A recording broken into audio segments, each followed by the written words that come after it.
In 1961, a German man married an American woman in Boston. Nothing unusual about that. Except for one thing.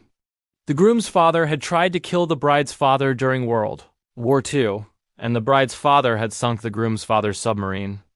Then pulled him from the freezing Atlantic. This is the story of the moment that made that wedding possible.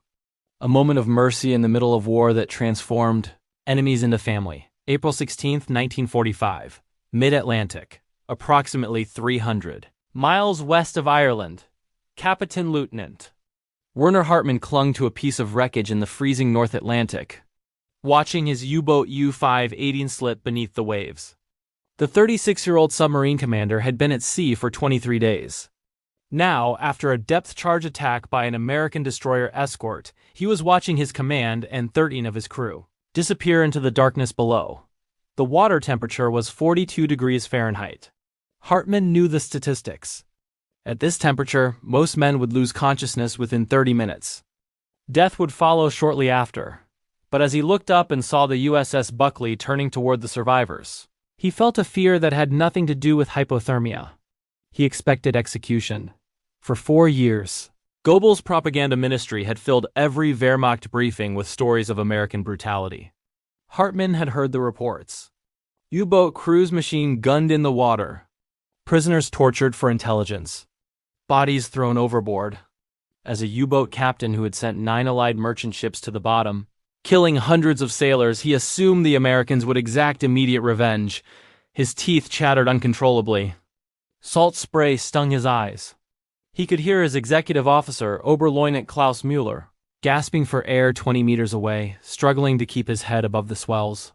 17 other crew members floated nearby, some unconscious, most wounded from the depth-charge explosions.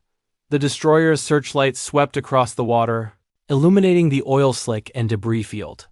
Hartmann watched the massive gray hull approach, its bow cutting through the waves like an executioner's blade. His fingers had lost all feeling. His vision was narrowing. He thought of his wife Elizabeth in Hamburg, his 7-year-old son Friedrich, who wanted to be a sailor like his father. At least they will never know exactly how I died, he thought. They will assume I went down with the boat. The searchlight found him. He raised one trembling hand. Not in surrender, but in a final gesture of defiance. He was a Kriegsmarine officer. He would die with whatever dignity remained. But what happened next would shatter everything he had been taught to believe about. Americans. The destroyer's engines reversed, bringing the massive vessel alongside the survivors with surprising precision. Hartmann expected gunfire. Instead, he heard voices shouting in English. Urgent but not angry. Over here. We've got men in the water. Get those cargo nets over the side. Now, Corpsman to the fantail. We need medical. Rope cargo nets tumbled down the destroyer's hull. Hartmann watched, stunned, as American sailors in life jackets dove into the Atlantic, voluntarily entering the same freezing water that was killing him. To help the wounded Germans, a young sailor couldn't have been more than 19 swam directly to Hartmann. The American's face was contorted with cold, but he was smiling. Actually smiling as he grabbed Hartmann's sodden uniform. I've got you, buddy. Can you grab the net? Hartmann's frozen fingers couldn't grip anything. The American understood immediately. He positioned himself beneath Hartmann, using his own body as a platform, and pushed the German captain toward the net where other sailors were reaching down. Hands grabbed Hartmann's arms. American hands. Pulling him up. Not striking him, the rope cut into his frozen skin as they hauled him aboard. He collapsed onto the destroyer's deck, vomiting seawater, his body convulsing. Someone wrapped a thick wool blanket around his shoulders. Another person was cutting away his wet uniform with medical scissors. A voice, calm, professional, spoke near his ear. You're safe now. We're getting you warm. Can you understand me? Hartmann managed a nod. Through his blurred vision, he saw the Americans pulling more of his crew from the water. Every German they brought aboard received the same treatment. Blankets, medical attention, gentle handling. No weapons pointed at them. No shouting. No retribution. His executive officer Klaus was laid down beside him.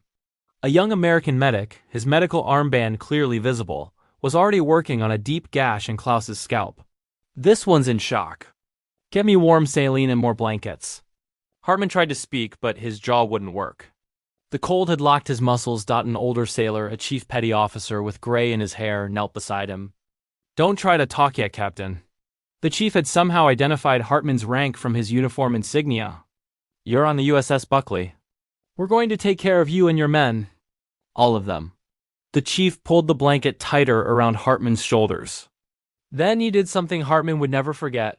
He smiled. Not with triumph or malice, but with simple human kindness. And he patted Hartman's shoulder. "You're going to be okay. War's almost over anyway." Hartman felt tears mixing with the salt water on his face. They weren't tears of relief. They were tears of confusion. Why aren't they killing us? Within 30 minutes, all 18 surviving members of U-518's crew were aboard the Buckley. All 18 were receiving medical care. All 18 were still alive. Hartman lay on the deck wrapped in American blankets, drinking hot coffee an American sailor had pressed into his hands, and tried to reconcile what was happening with everything he had been taught to believe about his enemy. The USS Buckley's sick bay was designed for 40 men. That night, it held 18 German submariners, 12 American sailors with various ailments, and a medical staff of 3 who hadn't slept in 20 hours. Hartman, still shivering despite dry clothes and multiple blankets, watched pharmacist's mate second class James Morrison treat Klaus's head wound with the same care he'd just given an American sailor with appendicitis. Morrison was 24 from Iowa, and he hummed while he worked. Some American tune Hartman didn't recognize. "This is going to sting," Morrison said to Klaus in slow, clear English. Klaus didn't understand the words, but he understood Morrison's apologetic expression when the antiseptic hit the wound. Klaus winced. Morrison patted his shoulder. "I know, buddy. Almost done." Hartman had expected a prison cell, or at minimum restraints. Instead, the Germans were given bunks. Actual bunks with mattresses and clean sheets in a berthing compartment normally used by the Buckley's deck crew, who had voluntarily moved to more cramped quarters. The German submariners slept in beds while American sailors slept on cots in the passageway. Over the next 5 days, as the Buckley steamed toward Boston, Werner Hartman would learn something that would challenge everything he thought he knew about warfare and about his enemy. What he learned would one day lead his son to America. To a university scholarship? To a social event in Boston where fate had one final surprise waiting. But first, Werner had to survive his encounter with the men who had every reason to hate him. On the second day, Hartman was summoned to the wardroom to meet the Buckley's commanding officer. Commander Francis Marion Hartman expected an interrogation. Instead, he found Marion finishing lunch. Meatloaf, mashed potatoes, green beans. And the American captain gestured to an empty chair. "Join me, Captain. You've eaten, I hope?" The ship's translator, a Jewish refugee from Berlin named David Steenberg, who had volunteered to serve as interpreter, conveyed the question. Hartman confirmed that yes, his men had been fed the same breakfast as the American crew. Eggs, bacon, toast, coffee. Real coffee. Not the acorn substitute they'd been drinking in U-boats for the past year. Marion studied Hartman for a moment, then pulled a photograph from his wallet. A woman with 2 young children. "My wife, Ellen. Our boys, Robert Jr., he's 9, and Paul, he's 6. Marion slid the photo across the table. "I understand you have a son about that age?" Hartman stared at the photograph, then at Marion. "How do you know this?" "Your executive officer mentioned it. Said you talk about your boy all the time." Marion smiled. "I do the same thing. Drives my officers crazy." Hartman pulled his own soggy wallet from the pocket of his borrowed American dungarees. Inside was a water-damaged photograph of Friedrich taken on his 7th birthday. Marion looked at it with genuine interest. "Handsome boy. He looks like you." For the next hour, they talked. Not about the war, not about submarines or tactics, but about their sons, what they liked to play with, what they wanted to be when they grew up.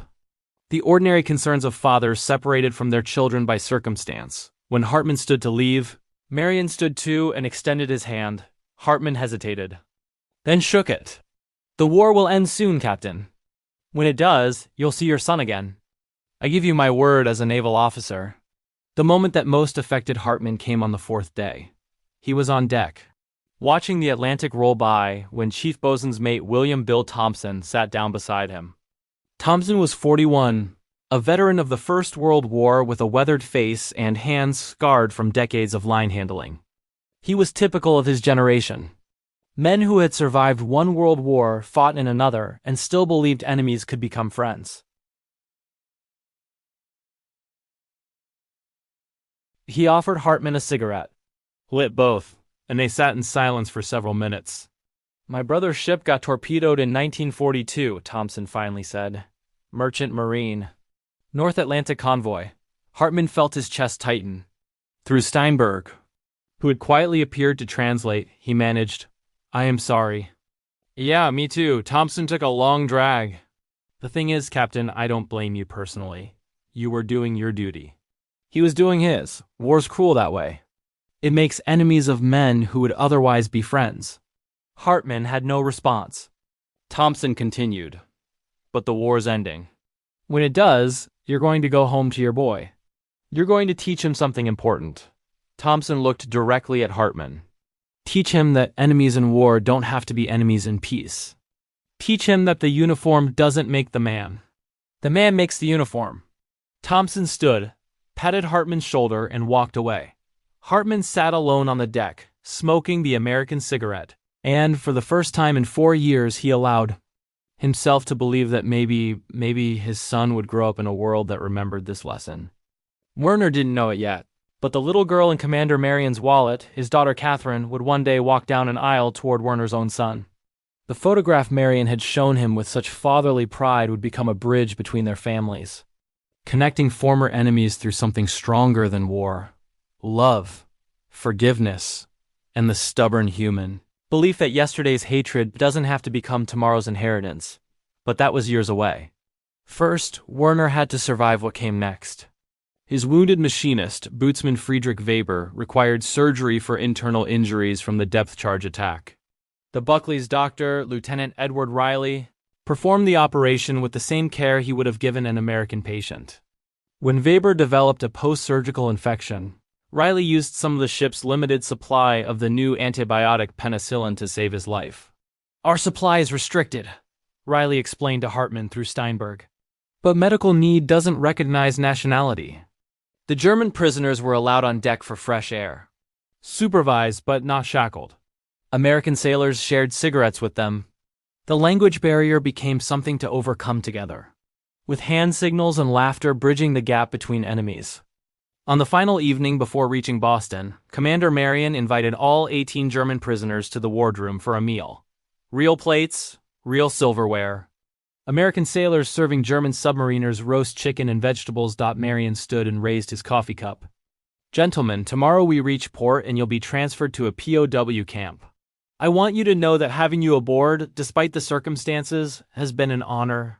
You conducted yourselves with dignity, and I hope you'll remember that you were treated with the same." Through Steinberg's translation, Hartman heard his crew murmuring agreement. Several had tears in their eyes. Klaus whispered to Hartman, "I came aboard this ship expecting to die. Instead, I found brothers." In the Boston Processing Center, Hartman wrote his first letter home to Elizabeth. The censors would read it, but he didn't care. He had to tell someone. "My dearest Elizabeth, I am alive and well treated. You will not believe what I am about to tell you about the Americans. Everything we were taught to believe about them was wrong. Completely wrong." He described the rescue, the medical care, the small acts of kindness. He described Commander Marion showing him photos of his sons. He described Chief Thompson, who had lost a brother to U-boats, yet held no personal hatred. "They treated us like human beings, Elizabeth. Not like monsters, not like the enemy. Like men who happened to be on the opposite side of a terrible conflict." Werner learned from the other prisoners that his experience wasn't unique. The camp. Commander explained that American forces followed something called the Geneva Convention. But more than that, they believed treating prisoners with dignity reflected American values. Not just legal obligations. One guard told him, "Less than 1% of German prisoners die in American custody. We're proud of that statistic." As if treating enemies fairly is a point of honor. Werner asked what happened to American prisoners in Japanese camps. The guard's face went dark. 37% don't come home. he said quietly. Then he added, "That's why we do better." "I'm in a prison camp now," Werner continued in his letter. "But I am treated fairly, fed adequately, given medical care. Our guards are professional but not cruel. I'm allowed to write to you, to receive packages, to attend religious services. When I come home and the Americans assure me I will come home when the war ends, I will have much to tell Friedrich about what it means to be a man of honor. The Americans have taught me this, though they were my enemy." Werner Hartmann would spend 19 months in American custody. 19 months of fair treatment, adequate food, and the slow psychological process of accepting that his own government had been built on lies. But the real story, the story that would connect two families forever, began when Werner finally went home to Germany. What he would teach his son about Americans, about mercy, about the possibility of redemption, would set in motion a love story nobody could have predicted. Werner Hartmann returned to Hamburg in December 1946 to find his city in ruins, but his family intact. Elizabeth and Friedrich had survived the war in a rural village. The reunion, Hartmann later wrote, was the second greatest moment of his life. The first being when the Americans pulled him from the Atlantic. Hartmann had no illusions about the war. Germany had started it. Germany had committed unspeakable atrocities. But his experience with the Americans had given him hope that reconciliation was possible. In the chaos of post-war Germany, Hartmann did something unusual. He wrote to Commander Francis Marion. The letter, sent through Red Cross channels, thanked Marion for his humanity and included a photograph of Hartmann with his son. Marion wrote back. The correspondence continued for years. In 1952, when travel restrictions eased, Marion and his wife visited Germany. Hartmann showed them Hamburg, introduced them to his family, and the two former enemies became genuine friends. Friedrich Hartmann grew up hearing his father's story about the Americans who showed mercy when they could have chosen vengeance. The story shaped his worldview. He studied English in school, devoured American literature, and by age 18 he had decided he wanted to build bridges between Germany and America. Werner's letters home would later be studied by U.S. intelligence officials. They helped convince policymakers that Germans could become allies against the Soviet threat. The mercy shown in 1945 became strategy in 1949 when West Germany joined the Western Alliance. Werner's experience was multiplied by hundreds of thousands of German prisoners who returned home with similar stories.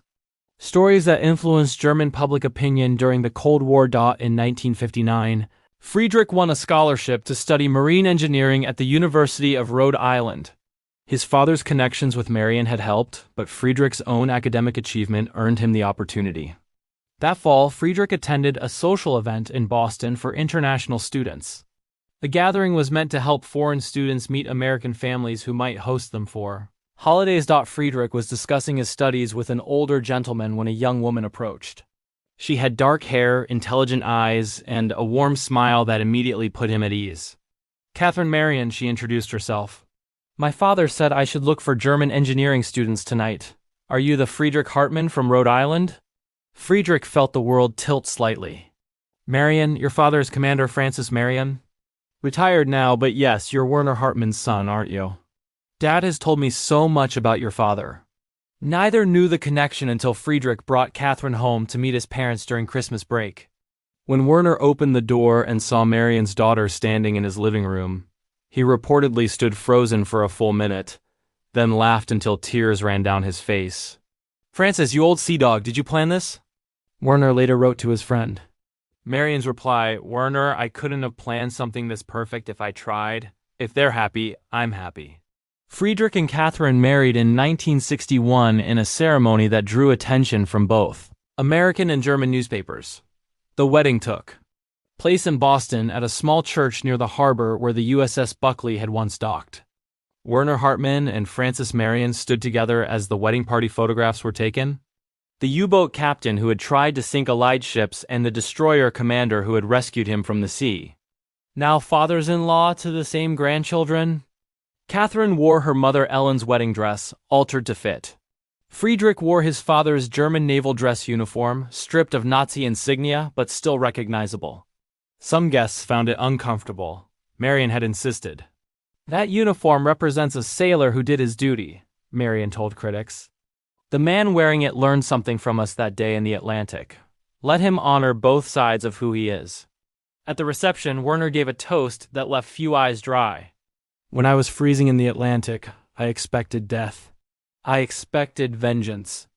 Instead, I found humanity. Commander Marion Francis showed me that courage isn't just fighting for your country. True courage is treating your enemy with humanity when you have every reason not to. Francis pulled me from the water. But more than that, he pulled me toward a truth I had been taught to reject. That we are all human beings first and enemies second. That, when the shooting stops, we have a choice. To continue the hatred. Or to build something better. My son stands here today marrying Francis's daughter. Not despite the war, but because of what Francis and his crew chose to do during the war. They chose mercy. They chose to see us as men, not monsters. That choice echoes through time. Werner raised his glass. To Francis Marion and the crew of the USS Buckley. To the Americans who prove that the greatest weapon isn't torpedoes or depth charges. It's mercy. And to my son and new daughter, who prove that yesterday's enemies can become today's family. Francis Marion responded with his own toast. Werner, when I pulled you from that water, I was following orders. The Geneva Convention required it. But orders only explain what we did. They don't explain how we did it. We treated you with dignity because that's who we are. America isn't perfect. Far from it. But at our best, we believe that human dignity is permanent, even when enmity is temporary. We believe that how you treat people when you have power over them reveals your true character. You were my enemy for 4 years, Werner. You've been my brother for 16. And now, officially, you're family. Marion's voice cracked slightly. I'm proud to stand here with you. I'm proud of what our children have chosen. And I'm grateful that out of all that darkness, this light emerged. The wedding guests included American naval officers who had served on the Buckley, German immigrants who had come to America after the war, and a surprising number of former POWs who had maintained friendships with their American captors. Chief Thompson attended, now 63 and retired. He spent much of the evening talking with Werner about Thompson's grandchildren and Werner's hopes for his future grandchildren. Catherine's brother, Robert Jr., served as best man. In his toast, he said, I grew up knowing my father had saved a U-boat captain's life. I never imagined that captain's son would become my brother. But that's what happens when you choose mercy over vengeance. You don't just save a life. You change history. Werner Hartmann and Francis Marion attended the christening of Friedrich and Catherine's first child in 1963, a daughter named Ellen. After Francis Marion's wife Dot at the ceremony, Werner and Francis stood together, both men now in their 50s. Watching their children navigate parenthood. We tried to kill each other once, Marion said quietly. And now look at us, Werner replied. Grandfathers together. That's the difference between winning the war and winning the peace. Friedrich and Catherine had 3 children total. Ellen Francis named after his grandfather and Werner Jr. All 3 grew up bilingual, bicultural. Living embodiments of reconciliation. They spent summers in Germany with Werner and Elizabeth and holidays in America with Francis and Ellen Marion. The grandparents spoiled them equally. In 1982, Werner Hartmann was interviewed for a German television documentary about warfare. The interviewer asked what he had learned from his war experience. I learned that courage isn't just fighting for your country, Hartmann said. True courage is treating your enemy with humanity when you have every reason not to. The Americans who pulled me from the Atlantic showed more courage that day than I showed in 4 years of war. I learned that propaganda dies when it meets reality.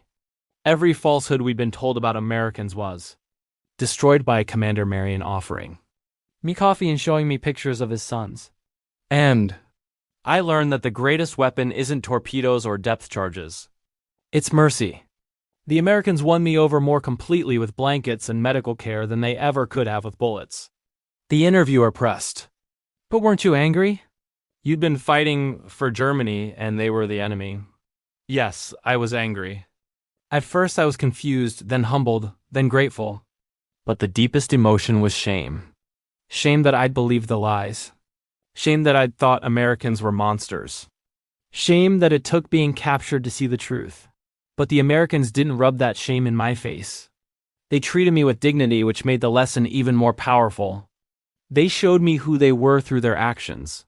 That's more persuasive than any propaganda. Werner continued. The Americans understood something my government never did.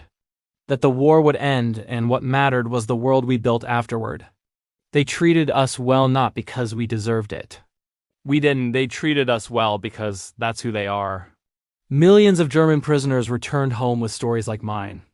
We told our families, our communities, our children. We remembered that when we were most vulnerable, Americans treated us with dignity. That collective memory influenced how Germans viewed Americans during the Cold War. It's why West Germany became such a strong ally. Commander Marion used to say, "We're not just fighting to defeat Germany. We're fighting to befriend Germany afterward." That's the difference between a nation that understands history and one that only understands revenge. Werner Hartmann died in 1987 at age 78. At his funeral, Francis Marion, age 84, retired from the Navy, delivered the eulogy for the man he had once pulled from the Atlantic. "We were enemies for 4 years, Marion said, his voice steady despite his age. "We've been brothers for 42. Werner once told me that the moment I extended my hand to pull him onto the Buckley was the moment he stopped believing in the propaganda he'd been fed. He expected execution. He found humanity instead. That's what we did in that war. We didn't just defeat our enemies. We transformed them. We showed them that American values aren't just rhetoric. They're action. We proved that democracy means treating even your enemies with the dignity we claim all humans deserve." Werner spent 40 years telling anyone who would listen that Americans taught him what honor means. But what Werner never fully understood is that he taught us something too. He taught us that mercy isn't wasted. That the enemy today can become the friend tomorrow. That how we treat people in their darkest moment reveals our truest character. I'll miss my friend, but his legacy lives on in his son, in my daughter, in our grandchildren who carry both our names and both our hopes for a better world. Werner's obituary, written by Friedrich, included this passage. "My father was a naval officer who served his country, was captured by the enemy, and was shown mercy that transformed his understanding of humanity. He spent the rest of his life trying to live up to the example set by his captors. He succeeded." Werner Hartmann climbed into the freezing Atlantic on April 16, 1945, expecting to die.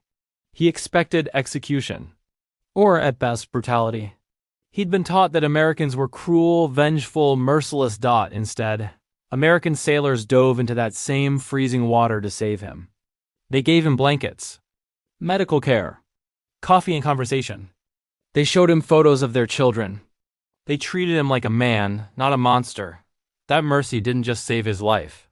It transformed it. It led to friendship between former enemies, marriage between their children, and a family that embodied reconciliation. This wasn't just American military doctrine. This was American character. The principle that how you treat people when you have power over them defines who you are. Werner Hartmann spent 40 years telling anyone who would listen. The Americans taught me what it means to be a man of honor. They were my enemies, but they showed me more humanity than my own government ever did. In 1961, Friedrich and Catherine's wedding proved that his father's captors had won something more valuable than a military victory. They had won the peace.